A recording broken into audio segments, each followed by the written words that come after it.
안녕하세요. KB금융그룹에서 만들어낸 한국 1인 가구에 대한 보고서를 좀 얘기해 볼까 합니다. 어떤 내용들이 담겨져 있는지 좀 보겠습니다. 2022년 한국 1인 가구 보고서는 인구 그리고 각종 가구수, 구성, 소득 추이 등을 이제 알려준다고 합니다. 1인 가구들은 대체로 1인 가구에서 벗어나려고 애쓴답니다. 그리고 아파트와 중대형 거주 비율이 늘어나고 있답니다. 좀 더 좋은 여건에서 거주하고 싶어 한다는 거죠. 그리고 실제로 소비는 줄이고 있고 재정관리, 저축 같은 것들을 좀 더 늘리고 있는 상황이라고 합니다. 또 남는 시간에 여유 자금을 마련하려고 부지런히 부업을 하는 중이랍니다. 그리고 보험도 좀 더 많이 가입하고 있고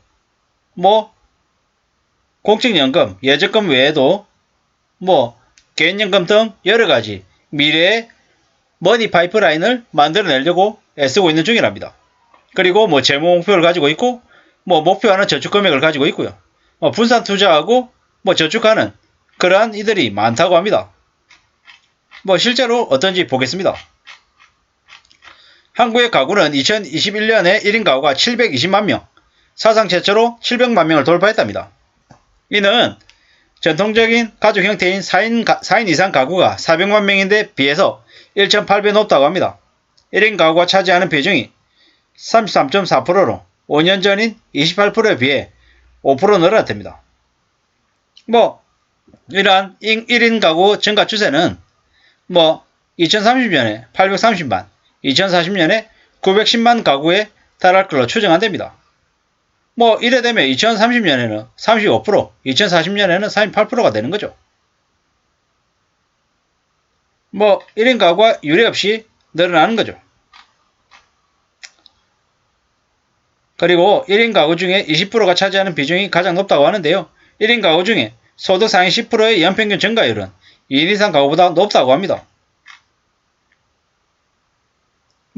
이러한 사항들을 이제 잘 봐야 되는 거죠.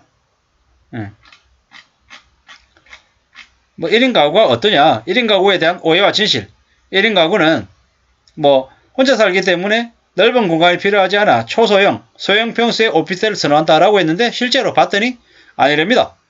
중대형 거주 비율이 늘어났다라는 거죠. 거주 환경에 대한 좀 더 넓은 거주 환경을 좋아하더라는 거죠.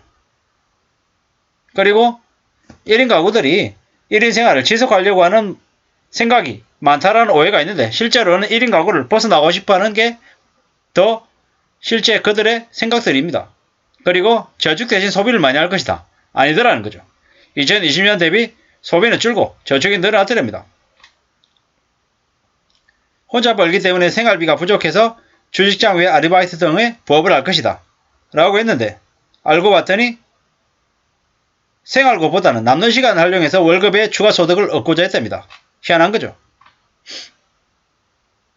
위험 대비 따로 안 한다고 생각했는데 알고 봤더니 위험 대비 더 잘하고 있고요.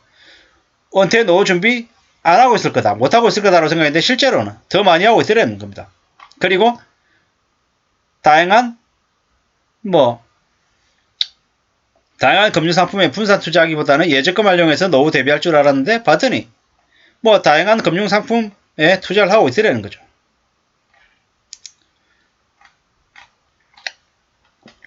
혼자 사는 이유 중에 비자발적인 요인이 늘었다는 거죠. 그리고 20대를 제외한 전 연령에서 여성이 남성보다 1.5배 높답니다. 비자발적인 요인은 마음에 드는 배우자를 못 만나서인 거죠. 그리고 혼자가 변해서 직장 때문에, 학교 때문에 이렇게 얘기를 합니다.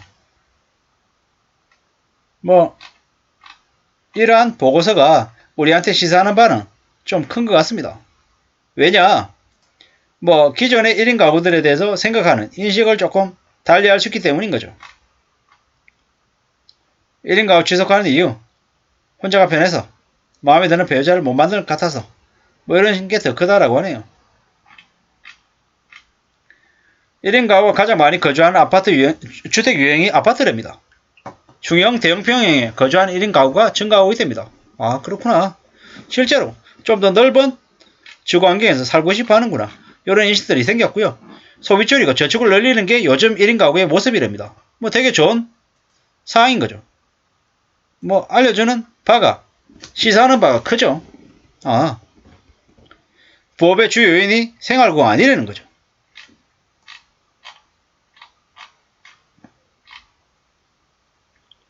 그리고 위험을 대비해서 보험 가입하는 게 필수라고 생각하는 1인 가구가 증가했다고 합니다. 그리고 1인 가구는 평균 60세에 주된 직장을 퇴직하고 63세의 은퇴를 예상하지만 지난 조사 대비해서 은퇴나 노후 준비는 미흡하다고 합니다. 장기간 종사하던 직장이나 본업에서 퇴직, 그냥 반퇴라고 하네요. 60세 은퇴를 예상하고 있지만 평균 3년 정도 더 일한 후 63세에 은퇴하려고 한답니다. 뭐 은퇴나 노후 준비해야 되는 필요성은 인지하고 있지만 실제로 제대로 준비하고 있냐? 그건 좀 아니라는 거죠. 뭐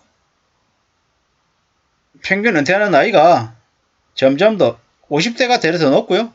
뭐 연령대가 높으면 높을수록 은퇴하는 평균 연령 자체도 높아진다고 하는 게 현실이라고 합니다. 1인 가구가 최소 노후 대비 자금을 7억 7천만 원으로 본답니다. 20년에 5억 7천을 받대는데 그때보다 훨씬 더 높아졌다고 하네요. 뭐